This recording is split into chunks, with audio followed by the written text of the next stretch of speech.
Today we'll be discussing about watery eyes. So what are the causes of watery eyes? What triggers watery eyes? So this topic will be discussed in today's session.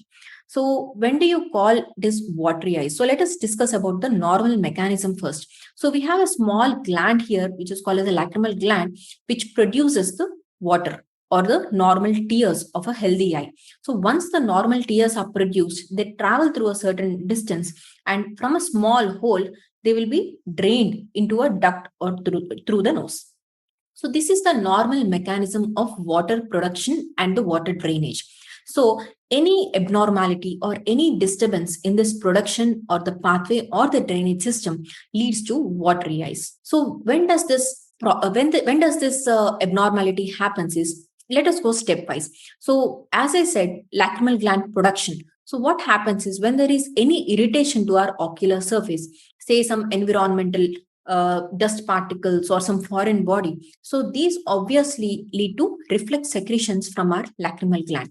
So any of such abnormal stimuli which increase the reflex secretion of the lacrimal gland is one cause.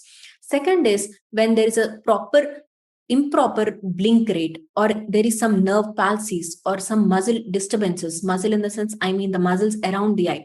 So when you have disturbances in either of these, that again will lead to watering, secondary to the pump failure. Pump failure in the sense, our pumping mechanism of the water tear, that is the pumping mechanism of the water. The third is the drainage. So we have a proper duct which helps in the drainage of the waters which are produced through the lacrimal gland. So when there is obstruction at any level in this drainage system, again that leads to watery eyes. Why? Because these water will not go into the proper pathway. They get reflexly back turned. Okay, so once they are just back turned, there will be no proper drainage, and that leads to watering. So what triggers these mechanisms? So any environmental changes, or any, say in certain winter seasons or in spring seasons, it triggers these allergy factors or any abnormal environmental factors. They again trigger this water mechanism.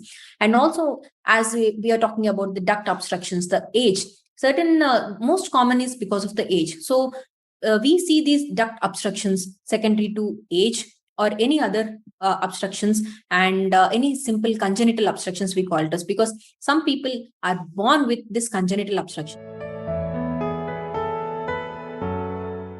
How do we know that our eyes are watering excessively? So we have a proper grading system for this. In simple terms, if for a normal eye, if we are not in a necessary, that if we are not dabbing our eyes, then we consider it as a normal. But someone have to tap or dab the eyes more than 2 times a day, so that is considered as a mild watering. If someone have to dab their eyes more than 5 times a day, more than 10 times a day, so that is considered as little more severe grade. If someone has to dab their eyes constantly, or the water is constantly running through the cheeks, so that is a severe grade. So we categorize these as a grading for this watering eyes. So any abnormality, if the patient is suffering from either of this abnormal watering, then they have to go and see their doctor.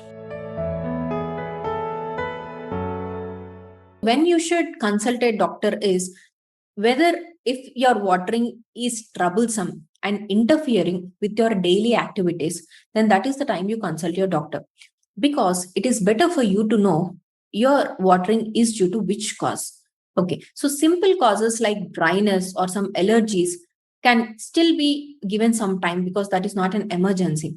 But if your watering is secondary to duct obstruction, it might need some surgery. So if your watering is troublesome, it is interfering with your daily activities, that is the time you go and see your oculoplasty surgeon. So what is the proper treatment for this watering eyes? Simple allergic conditions or simple dry surface of the eye can be just treated with proper artificial tear supplements. Okay. But otherwise, if there is any nerve palsy or any muscular problems, they need to be sorted out by other mechanisms. But if there are duct obstructions which are leading to this watering, that definitely needs surgery. And this has to be addressed. The symptoms of this watering has to be addressed based on the cause which are causing this. What are the complications we see if the patient of watery eyes is not taking a proper treatment? Usually, if suppose a dry eye patient is not taking any treatment, as a long term, if they're neglecting it too much, what they do is they'll be having some itchiness, so they constantly rub the eyes. They have burning eyes. Slowly, the ocular surface gets damaged, and the black portion of the eye gets damaged. So in other conditions, like if suppose the nasolacrimal duct obstruction is neglected, that again leads to infection there and swelling near this junction of the eye and the nose, and that infection, that can spread around the eye. So those are all the complications if we neglect this watery eyes. So if we talk about the preventive measures which we can take, so if someone is spending more time on a laptop or a mobile, so basically any increased screen time, it is advisable for them to use some sort of artificial tear supplements to prevent this dry eye. And if someone is allergic to something, so it's better to wear some proper goggles or use some anti-allergens if they are, going to an environment which they know that will obviously trigger their watering. And again, if suppose the watery eyes is secondary to some duct obstructions, again, there is no proper preventive measures for us to prevent. But again, we have to undergo surgery for as a treatment for that. But one special mention here is about the congenital duct obstructions, which I just mentioned. So in these congenital duct obstructions, the babies are born with an abnormality in the tear drainage. So there will be a small membrane which is blocking the tear drainage pathway. For that, what we usually advise is we advise a proper massage from the birth itself.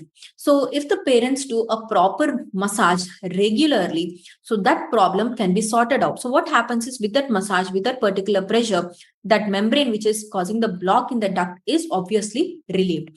In certain patients, when this massage is not proper or there is some very adhesive block or a bony block, so the problem cannot be solved with this simple massage, and those children had to go to simple procedure, or in certain cases, surgery is needed in them.